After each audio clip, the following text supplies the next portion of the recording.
The town of Tulle lies nestled in the French countryside, an unassuming speck on the map, shrouded in quaint serenity.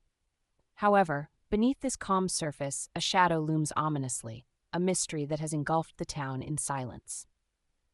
The tale begins with an ordinary morning, disrupted by the first of the anonymous letters. The anonymous letters came without warning, appearing in mailboxes and under doors. These cryptic notes ignited a slow-burning fuse of paranoia throughout Tulle. Addressed to no one and everyone, they whispered secrets and suspicions into the hearts of residents.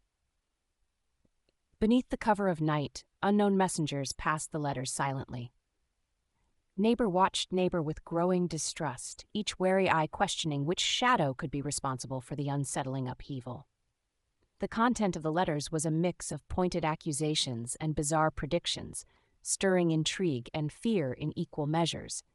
Each worded revelation layered a veil of doubt over even the closest friendships. Tensions simmered as small-town social gatherings became battlegrounds of mistrust. The local cafe, once a place of camaraderie, now echoed with whispers and wary glances.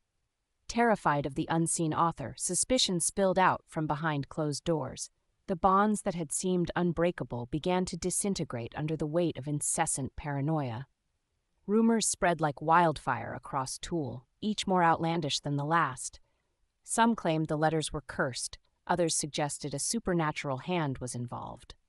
The mayor, trapped between duty and disbelief, urged calm but found himself engulfed by the whispered chaos.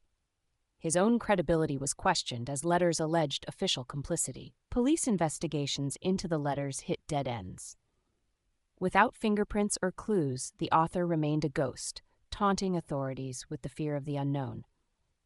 Certain residents took matters into their own hands, forming vigilante groups assuming roles of detectives.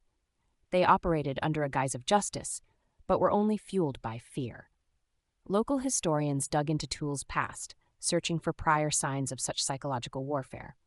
They found nothing, deepening the enigma of the Anonymes de Tulle. The letters' cadence increased, synchronizing with the town's escalating anxiety levels. Tulle was caught in a vicious cycle of fear, draining both communal spirit and personal peace. The psychological toll on Tulle was immense. Families began drifting apart under accumulated suspicions, and a once thrumming community was reduced to a collection of isolated individuals. Academic experts were called in to analyze the anonymous texts. They pointed to sophisticated knowledge of local affairs, suggesting an insider among the population. The town's quiet corners and secretive alleys became scenes from a psychological thriller. A disquieting shift pervaded the air, a stark counterpoint to Tulle's former tranquility. In a desperate plea for normalcy, the church offered solace through communal gatherings. But even under the sacred roof, doubts and fears reverberated off the stone walls. Children saw monsters where jokes once resided, and their games took a sinister turn as they mimicked the turmoil played out in adult lives. Innocent Tulle was quietly eroded. Occasional skepticism arose about the letter's authenticity, but those voices were quickly drowned out by the resounding fear driven by countless more enigmatic notes. Over time, like a receding tide, the letters began to dwindle, the mystery of their origin unquelled. Their legacy, however, left unhealed scars upon the psyche of Tulle's inhabitants. Realizing closure would come from within, community leaders sparked dialogues encouraging transparency and reconciliation. Slowly, albeit with hesitation, shared stories began to bridge gaps. Despite the returned semblance of peace, the ghost of the Anonymes de Tulle persisted like an echo, a reminder of buried secrets and the fragility of truth. Outsiders still hear fragmented tales of Tulle's strange ordeal, but the locals rarely speak of it, choosing instead to foster a careful peace, much like nursing a healing wound. For every dark chapter that falls upon Tulle, there is a counterpoint of resilience. The letters may have cast a shadow, but they also illuminated unseen strength. This is the enduring tale of the Anonymes de Tulle, a story of fear and suspicion, yet also of endurance and recovery at its heart.